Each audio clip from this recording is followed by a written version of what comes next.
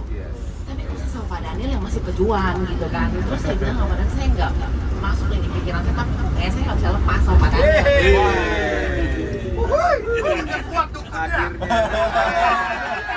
Jurusan sarjana dukun.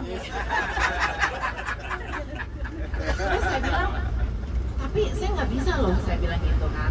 Jadi gini, saya satu hari ke wihara, kamu temenin saya, besok saya kamu gereja. Saya bilang gitu. Terus saya tantangin Pak Daniel, sampai Pak Daniel tuh mau ikut saya vegetarian. Gitu kan. Saya bilang nggak bisa, pokoknya saya hari ini vegetarian, kalau mau makan kita vegetarian. Jadi Pak Daniel juga iya, kalau ikut aja hari ini ke wihara, besok ke gereja. Dewi cinta. Jadi ke wihara dianterin saya, dia tungguin saya gitu kan. Terus saya bilang gini, oke kita lihat nanti Tuhan siapa yang kuat. Saya bilang gitu kan. Saya bilang kita lihat nanti Tuhan siapa yang kuat. Ya itu Pak. Terus akhirnya Pak Daniel baru naikin gitar, saya dulu nangis pakai gerungan.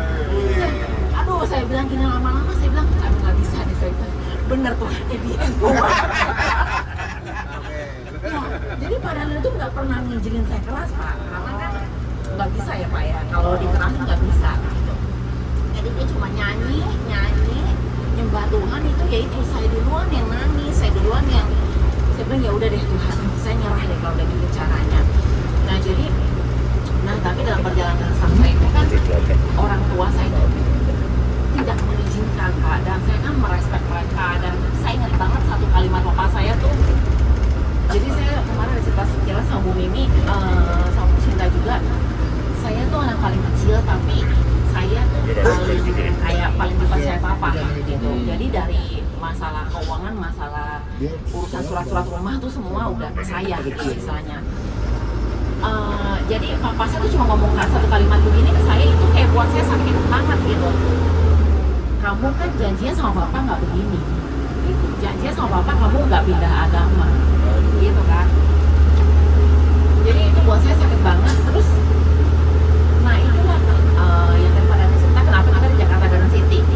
Saya bilang nggak masuk akal, saya anak Jelambar, padahal anak Tanjung Duren, kita dari Mediterania, apartemen sebelah satu lapak kan, sebelah Tanggai Paripit. Terus tapi itu yang kok bawa kita sampai saya naik taksi, supir taksinya bilang gini, Bu, rumahnya tuh di mana sih? Katanya di ujung Beruk ya Bu, katanya gitu. Bener jauh banget Pak. Jadi kalau mau ke CP, waktu itu belum rame, belum ada mau ayo, belum ada apa-apa. Mau cari biji susah Pak. Jadi saya tuh kalau mau ke CP waktu itu bisa 4-5 jam Pak. Bandung aja udah lewat Pak. Iya. Terus akhirnya satu hari saya baru ngerti ternyata Tuhan tuh buang kami dulu ke sana untuk menetralkan situasi saya dan keluarga. Gitu. Kalau waktu itu Tuhan nggak buang saya ke sana kan pasti saya susah sekali Pak, pasti ribut, keras terus kan. Nah akhirnya setelah kami pindah ke JGC itu, karena saya cukup lama dengan alasan saya nggak bisa pergi, saya nggak bisa datang jauh gitu. Jadi akhirnya puji Tuhan mereka mulai lama-lama terbiasa menerima saya itu nggak ke wihara, menerima saya itu kebiasaan ke gereja. Nah sampai akhirnya puji Tuhan saya melihat sampai hari ini keluarga saya menerima saya sebagai memang anak Tuhan gitu, sebagai anak Tuhan, dan masuk dalam pengembalaan pun nama saya pernah bilang karena pelayanan boleh tapi kan nggak harus gitu banget gitu. Tapi saya bilang nggak bisa loh, saya bilang gitu, kalau Tuhan panggil saya nggak bisa, saya bilang gitu. Terus ya udah singkat cerita pas dalam pengembalaan papa saya tadinya nggak mau ke gereja, sekarang mulai datang ke gereja. Tapi datang ke gerejanya ada botnya teman-teman. Mau lihat cucunya aja. Saya percaya itu nggak ada kebetulan. Iya, nah tapi dari saya dimenangkan, akhirnya koko saya dimenangkan, dan kemarin saya sempat cerita sekilas koko saya tuh, aduh saya aja sebagai adik tuh perasaan terbanting gitu sama dia. Jadi saya bilang, waktu itu saya bilang sama Pak Daniel, kok kita melayani tapi kakak saya sendiri nggak pernah. Gitu. Itu buat saya tuh kayak penghakiman secara pribadi gitu. Saya bilang saya berat banget. Saya kayak berdiri ngelayanin orang, tapi kok kakak saya nggak pernah menang gitu. Jadi kakak saya narkoba, keluar masuk penjara, pagi masuk, sorenya udah keluar, gitu. Itu berkali-kali. Sampai akhirnya di COVID pertama masuk Bali ya, Bi. COVID pertama masuk Bali itu saya baru ketemu sama Pak Daniel, keluarga saya telepon, kok kamu enak-enakan di Bali, kok kamu ketangkap di rumah. Saya saya bilang, loh kan saya nggak tahu bakal ketangkap. Kalau tahu bakal ketangkap juga saya nggak ke Bali. Nah singkat cerita waktu itu bener-bener dia udah nggak ada uang. Jadi keluarga yang lain udah angkat tangan karena udah capek gitu ngurusin. Terus Pak Daniel saya ajak ngobrol, Pak Daniel bilang gini, oke gini deh, kita belum pernah dia direhab. Jadi kita bilang oke, kita urus kamu, tapi kamu harus mau direhab dan di tempat teman kita juga bantuan Pak Dini Tantono. Nah singkat cerita di sana dia dilawan Tuhan dan sampai akhirnya dia bertobat sampai hari ini, gitu sampai hari ini dan Tuhan tangkap dia di bawahnya gereja. Jadi sebenarnya dia di bawahnya gereja tuh nggak ada pemikiran dia sama sekali, dia tuh udah cari ruko, mau DP ruko ini dan itu. Tapi akhirnya kita mengerti, kita bilang kamu ini anak baru istilahnya. Kalau kamu lepas dari kita ini, lepas dari orang-orang benar ini istilahnya, lepas dari pergaulan yang benar, sengklek sedikit, rusak lagi gitu. Nah jadi akhirnya Tuhan tangkap dia sekarang sampai tidurnya pun jadi di gereja. Gitu. Makanya luar biasa puji Tuhan. Jadi sekarang keluarga saya tuh melihat gereja tuh malah enaknya gereja ya gitu. Jadi mereka tuh tanpa saya gereja juga mereka udah keluar masuk sendiri karena ada kakak saya di sana. Gitu. Jadi saya bilang yang nggak tahu dari cara Tuhan. Lalu puji Tuhan. Dan kalau cerita saya sama Pak Daniel jadi waktu kita wakil gembala dengan Pak Toto sempat ngobrol mau buka cabang gereja itu memang nggak boleh ngeyel sih sama Tuhan Pak. Saya tuh santai aja Pak, buka gereja ayo lihat ruko ini, lihat ruko itu, ya ayo santai aja, wah aja Pak habis makan ngopi gitu biasa aja. Terus makin hari saya lihat kok suami saya makin serius sih, saya bilang gitu. Umur itu kok makin serius sih saya bilang. Terus pas suami saya bilang gini sama saya, gimana nih kita udah lama nih cari gereja ketemu. Terus mulut saya nyaplak aja Pak, tuh Puri Mansion, saya bilang gitu. Terus suami saya kaget dulu karena kan Puri Mansion lumayan price gitu ya Pak. Terus jujur bicara saat itu rumah saya aja masih kredit Pak, barang-barang dulu semua masih kredit gitu kan, kami belum lah gitu. Puri Mansion tambah lagi suami saya bilang berapa kali kemudian saya mimpi 2 ruko jadi 1. Saya makin getar kan Pak, aduh Tuhan. Saya makin getar, Puri Mansion 2 ruko jadi 1, berapa gitu dalam pikiran saya kan Pak.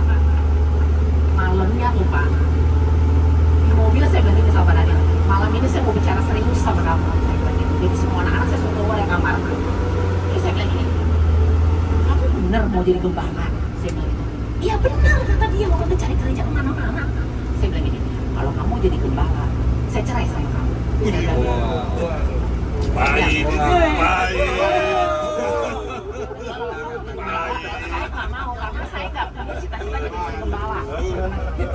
Lebih baik dari yang peduli. Iya, saya nggak punya cita-cita jadi istri gembala. Saya nggak mau, saya bilang gitu. Udah malam itu Pak Ibu tahu saya bisa kencang. Jadi saya keluar dari kamar saya Pak. Saya keluar saya pindah ke kamar saya. Benar Pak. Oh terus tengah malam Tuhan bilang ini sama saya, kamu katanya, kan suami kamu kepala keluarganya, kok jadi kamu yang ngatur semuanya katanya gitu. Benar Pak. Terus tapi saya masih kata Tuhan, aduh kan gak gampang jadi istri gembala, pikiran saya begitu. Terus saya tidur tuh enak, saya tidur. Terus jam 5 subuh saya bangun, saya buka kamera nih suami saya lagi ngapain nih gitu kan, penasaran juga ya Bu ya. Buka kamera, saya bilang dia lagi galau Bapak Ibu di kasur sendirian jam berapa kan. Doanya jam doa, jam apa. Aduh saya bilang gini, aduh Tuhan saya salah nih Tuhan saya salah nih Tuhan. Akhirnya saya datangin suami saya bilang saya salah nih, saya bilang saya salah, saya bilang saya istri, saya bilang saya nggak punya hak sampai sana, saya bilang. Jadi kalau memang kamu Tuhan panggil jadi gembala, saya dukung kamu. Terus di perjalanan namanya roh ini penurut tapi daging ini kan ya Bapak Ibu ya. Saya tuh waktu masuk dalam pengembangan setengah lemari saya buang Bapak Ibu. Ya kan. Namanya anak muda ya bajunya yang sini sana gitu kan. Terus akhirnya di perjalanan Tuhan bilang gini sama saya, hey katanya, waktu kamu nikah sama Daniel, apa kamu pernah tahu kamu jadi istri pengusaha? Tuhan bilang gitu. Terus kenapa yang manis jadi istri pengusaha kamu mau? Tapi kamu bilang kamu nggak ada cita-cita jadi istri gembala. Terus kenapa jadi istri gembala? Saya suruh panen kamu nggak mau. Gitu. Jadi saya bilang, oh Tuhan, saya bilang nggak bisa. Kenapa yang enak secara daging ini saya mau terima, tapi pelayanan saya nggak mau kerjakan.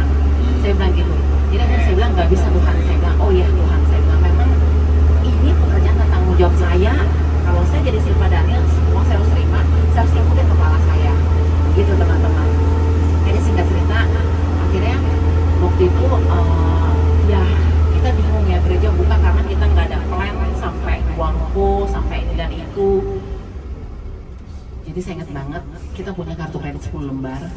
Semua kita gesek, semua udah over limit. Kita nggak tahu mau cicilnya gimana. Padahal kita nggak tahu mau cicilnya gimana, rumah semua masih nyicil. Tapi saya cuma ingat waktu itu saya suami istri sama sekali nggak ada berantemnya. Sama sekali nggak ada berantem, kita sukacita, kita jalanin semua sampai gesek. Over limit, tapi kita tetap sukacita, nggak tahu kenapa. Apa? Iya, untuk beli alat-alat gereja kan Pak. Karena waktu itu kita berpikir hanya gereja kecil saya sudah cukup gitu. Tapi ternyata kalau Tuhan suruh 2 ruko dan di Puri Mansion itu kan lumayan gitu harganya. Lalu alat musik dan itu semua kita beli dan itu aduh pokoknya benar-benar sampai udah nggak tahu deh Pak sumber dananya dari mana.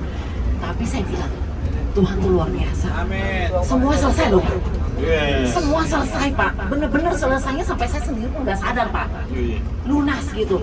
Terus saya bilang sampai rumah saya pun lunas Pak, yang tadi saya bilang masih Tuhan kok kasih bonus gitu kan. Jadi saya bilang Tuhan benar-benar baik gitu. Tapi bener yang pada dibilang saat itu saya nggak berdagang dengan Tuhan. Saya nggak berdagang, saya cuma bilang udah Tuhan saya cuma mau taat, saya cuma mau jalan aja Tuhan. Gitu ya teman-teman. Apa lagi ya? Kayaknya udah habis ya. Udah sampai soalnya.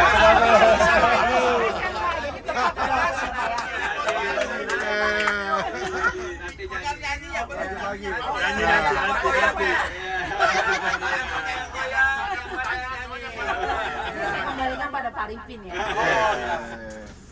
Baik. Ya, langsung lurus sampai bangunan Santorini yang putih biru. Kita berhenti di situ foto ya. Jalan terus saja. Halo. Ya, jalan terus sampai Santorini buat kita foto grup. 12 tahun nikah kalau nggak itu apa Bu? Bener nggak keadaannya? Pasti karena jebol duluan. Ya, langsung sampai ujung ya, Santorini. Oke. Sampai Santorini. Oke, langsung sampai Santorini. Ya teman-teman, ini ada sepasang burung onta. Ya, terus.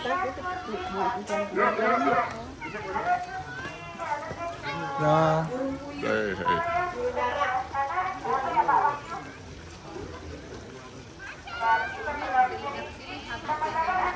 Satu, dua, tiga. Ya. Ya. Halo.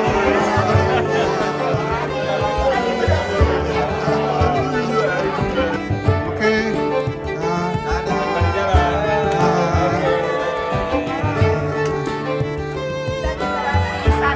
Merapi Santorini.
Suami kita the best ya Bu. Aminnya nggak rela, terpaksa. Engke, dia mesti kalah. Tak ya aku yo ora mampu mengsaku mencintaimu. Ku berharap engkau mengerti di hati ini. Ini yang lezat nih. Saya cari.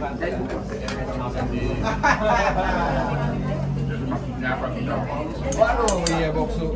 Kayak duluan boksu.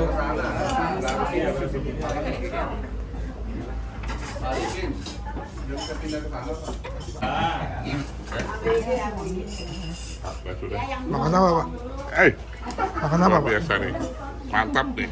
Apa tuh, Pak? Makanannya kayak makanan Sunda. Oh, oke. Thank you. Oke.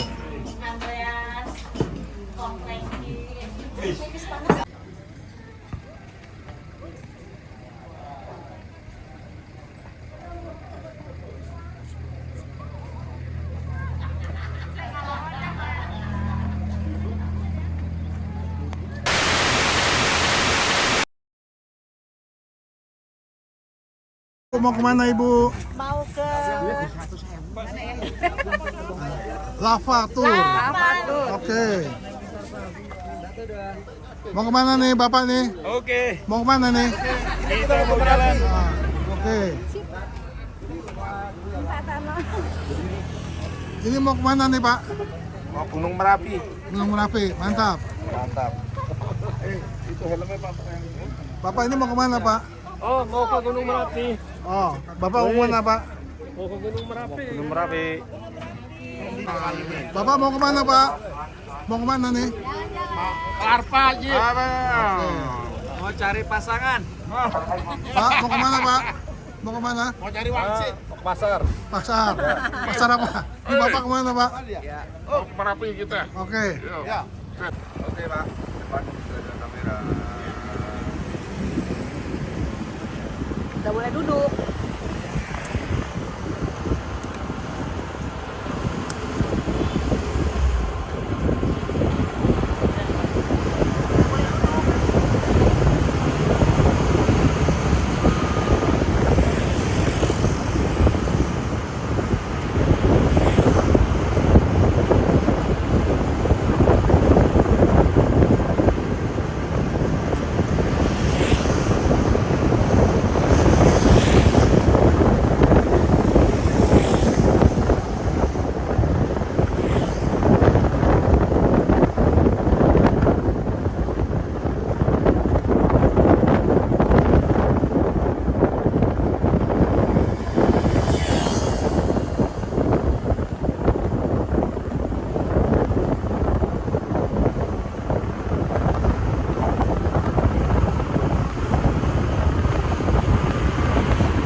Magelang. Ya, saya masih mantap.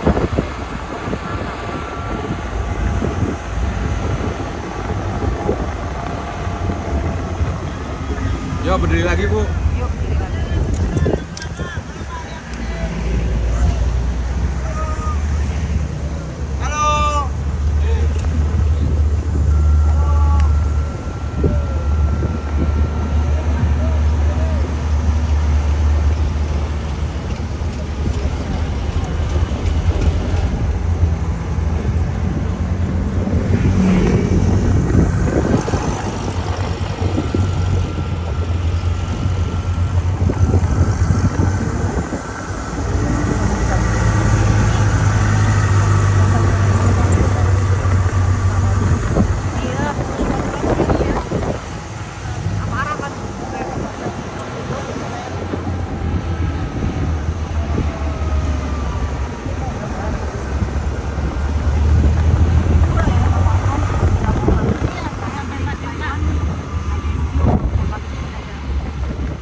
Tetap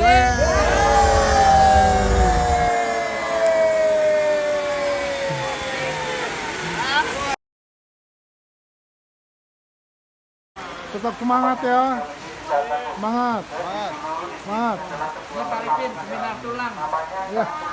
Mantap. Oke. Kanan kiri rumah ini atau atas bawah pasti banyak rumah dulu. Tapi semuanya sudah hancur terkena terjangan awan panas yang sampai ke desa ini tahun 2000. Ya. Dan ini salah satu rumah yang dijadikan museum.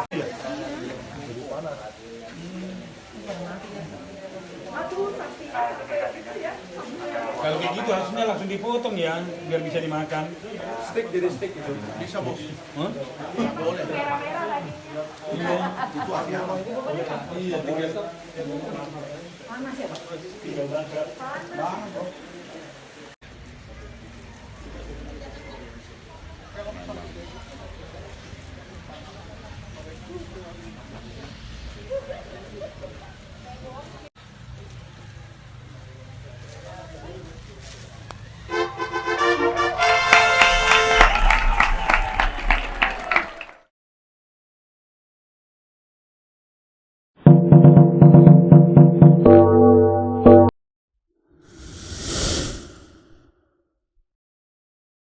Dua, tiga.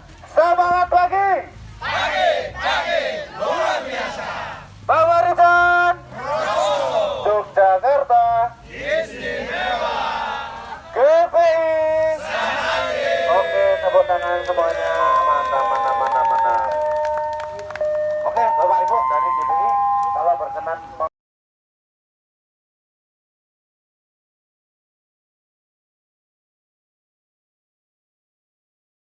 2,000 years later.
Ya.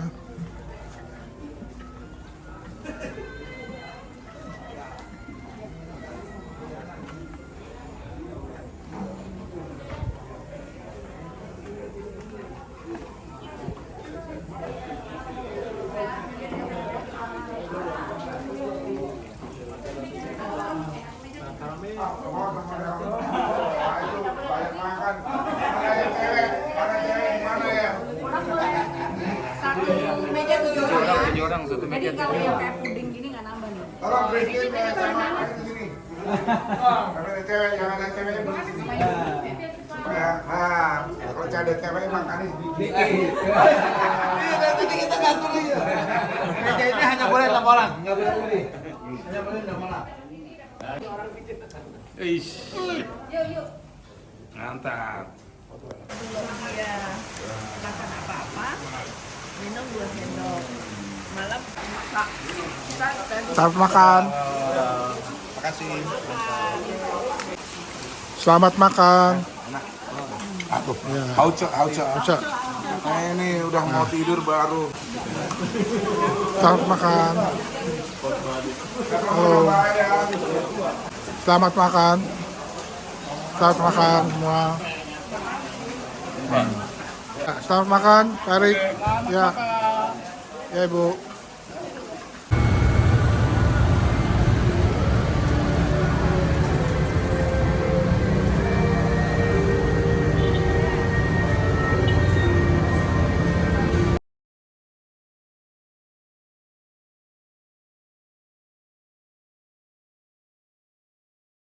Sana Pak ya, selama mengikuti tour daripada GBI Perwil Jakarta Barat ini Pak. Oh, kesannya seru banget walaupun kita ngikutinnya hanya 2 malam, tapi sudah kerasa banget keseruannya. Bahkan tadi di mobil, di bus saya bicara sama istri saya, wah ini malah 8 jam tidak bakal berasa nih di Jakarta Jogja kalau suasananya seperti ini. Seru, ada hadiah-hadiahnya, ada gamenya, lalu tempatnya juga hotelnya oke ya, bersih, makanannya enak, restoran-restoran juga makanannya enak, pokoknya keren banget dan busnya juga dingin banget, tempat duduknya nyaman sekali, ya pokoknya semuanya bagus. Ya. Apakah terlalu padat nggak acaranya Pak? Enggak ya? Nggak enak. Oke. Tempat-tempat yang dikunjungi gimana? Menarik? Wah, yang hari ini kan keren ya, gamenya apa, tempat mobil tuh, jeepnya itu Luar biasa. bagus ya, walaupun di acara kita harusnya 2 jam, tapi bisa di extend sampai 4 jam dan Ya. itu free. Wah, keren. Gitu ya. Gimana Bu? Capek nggak Bu? Enggak sih Pak, capeknya masih wajar gitu. Gitu ya. Ya capeknya masih wajar dan ketutup sama happy-nya, persaudaraannya, semuanya erat banget, berasa banget. Padahal kita ya tadi baru 2 malam tapi berasanya kayak udah bersama selama berapa lama. Gak ada jaim-jaim, semua tertawa dengan lepas, ngobrol dengan apa adanya gitu Pak. Jadi semuanya enak banget, makanannya juga enak, pas di lidahnya kita, tempat tidurnya juga bersih, semuanya wangi, nggak ada bau aneh-aneh. Baik. Semuanya oke.